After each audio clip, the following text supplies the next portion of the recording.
Hello everyone, मेरा नाम Ganga DL है। मैं यहाँ कर्नाटक के कारवार डिस्ट्रिक्ट से बिलोंग करती हूँ। मेरा क्वालिफिकेशन जो है एमए हुआ है हिंदी लिटरेचर में, और जो है कन्नड़ा लिटरेचर मैंने ऑप्शनल लिया था जो यूपीएससी के एग्ज़ाम के लिए। इसीलिए मैंने दोनों सब्जेक्टों को ऑप्शनल के लिए पढ़ा सकती हूँ, हिंदी लिटरेचर और कन्नड़ा लिटरेचर को। इसके अलावा और सब्जेक्टों को भी पढ़ाती हूँ, जैसे जियोग्राफी, इकोलॉजी, एनवायरनमेंट, हिस्ट्री आदियों को। मैंने प्रीवियस ईयर क्लास में जियोग्राफी का जो सिलेबस को समझाया था, उसी में से एग्रीकल्चर को आज हम लोग यहाँ पर पढ़ेंगे। एग्रीकल्चर में मेजर क्रॉप्स इन इंडिया को आज हम लोग यहाँ पर देख रहे हैं। मेजर क्रॉप्स इन इंडिया में जो है पैटर्न क्रॉप्सिंग की मतलब फसलों का वर्गीकरण को आज हम लोग यहाँ पर देखेंगे। तो कितने पहले है एग्रीकल्चर में जो फसलों का वर्गीकरण को पढ़ेंगे। फसलों का वर्गीकरण मतलब क्लासिफिकेशन ऑफ क्रॉप्स। कितने टाइप का क्लासिफिकेशन किया हुआ है क्रॉप्स में, उसको देखेंगे। जो टोटल जो है 30 टाइप्स ऑफ क्लासिफिकेशन किया हुआ है क्रॉप्स में। कितने टाइप्स किया हुआ है, टोटल जो है 30 टाइप्स किया हुआ है क्लासिफिकेशन में। ओके, 30 टाइप्स का। इसी क्लासिफिकेशन को आज हम लोग पढ़ेंगे। यहाँ पर देखेंगे कि कौन कौन से फसलें हैं और उनका नाम को भी देखेंगे। प्रीवियस ईयर क्लास में मैंने ज्योग्राफी का टोटल जो सिलेबस है उसको एनालिसिस किया था। इस क्लास में जो है उसमें से कृषि जो टॉपिक है उसको यहाँ पर देख रहे हैं। उसमें जो है कृषि टॉपिक में जो फसलों का वर्गीकरण, पहले जो मेजर क्रॉप्स इन इंडिया में जो फसलों का वर्गीकरण है उसको हम यहाँ पर देखेंगे। ओके, कृषि फसलों का मतलब एरेबल क्रॉप्स। किसे कृषि फसलें कहेंगे? कृषि फसलें मतलब जिन फसलों को बोने से पहले खेत की जुताई की जाती है उनको कृषि फसलें कहते हैं। फॉर एग्जांपल कौन कौन सी फसल को यहाँ पर उगाया जाता है? फॉर एग्जांपल कृषि फसलों में जो है चावल, गेहूँ, कपास,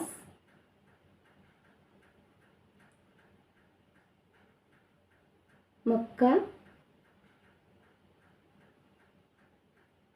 आदि एक्सेट्रा आदि को खेत में उगाए जाते हैं। ओके, ये सभी जो है कृषि फसलें में कृषि फसलों के एग्जाम्पल में आने वाली फसलें। नेक्स्ट इज रबी फसलें यानी कि एलिक क्रॉप्स। रबी फसलें अथवा पागडंडी फसलें भी कहते हैं उनको, एलिक क्रॉप्स कहते हैं। रबीज के किनारे उगाए जाने वाले फसलों को रबी फसलें कहा जाता है। मैं यहाँ पर सभी वर्गीकरण को पढ़ा रही हूँ कि वर्गीकरण जो फसलों के वर्गीकरण है उनको यहाँ पर हम देख रहे हैं। इसके बाद में मेजर क्रॉप्स इन इंडिया पर आएंगे। मेजर क्रॉप्स इन इंडिया पर बहुत सारे क्वेश्चन आए हैं प्रीलिम्स में, उसको हम लोग यहाँ पर देखेंगे। उससे पहले वर्गीकरण को देख लेंगे, क्रॉप्स के कितने टाइप के वर्गीकरण है। ओके, रबी फसलें के एग्जाम्पल में आते हैं अदरक, हल्दी, चुकंदर आदि। ओके, एक्सेट्रा आदि जो है ये जो है रबी के किनारे उगाए जाने वाली फसलें हैं। ओके, नेक्स्ट चीज आवधिक फसलें अथवा एग्यूमेंटिंग क्रॉप्स। नेक्स्ट कौन से आते हैं? आवधिक फसलें अथवा एग्यूमेंटिंग क्रॉप्स। आवधिक फसलें मतलब जो फसलें मुख्य फसलों के उत्पादन में वृद्धि करती हो उनको आवर्तिक फसलें अथवा आवर्धक फसलें भी कहते हैं, यानी कि एग्यूमेंटिंग क्रॉप्स भी कहते हैं। इन फसलों के एग्जाम्पल में आते हैं मुख्यतः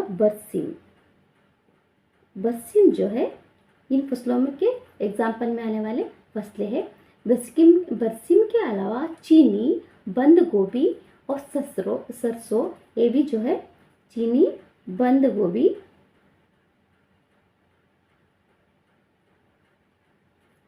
सरसों,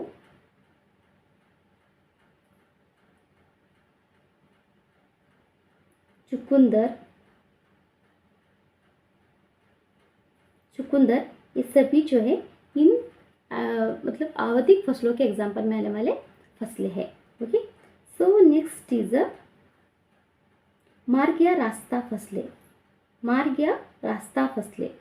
सो मार गया रास्ता फसले यानी कि एवेन्यू क्रॉप्स। किसे मार गया रास्ता फसले कहते हैं?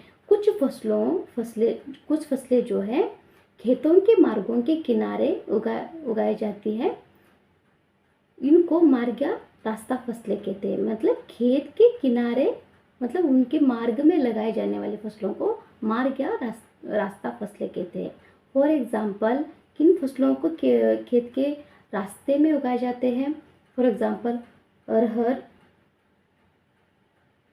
अरहर को और अरहर या नेक्स्ट अरहर और जो है डेंचा, ओके, डेंचा को भी मार के रास्ते के फसलों में उगाए जाते हैं। Next is sisal, sisal, okay, अरहर, डेंचा, सीसल, इन सभी को मार्ग के किनारे लगाए जाते हैं।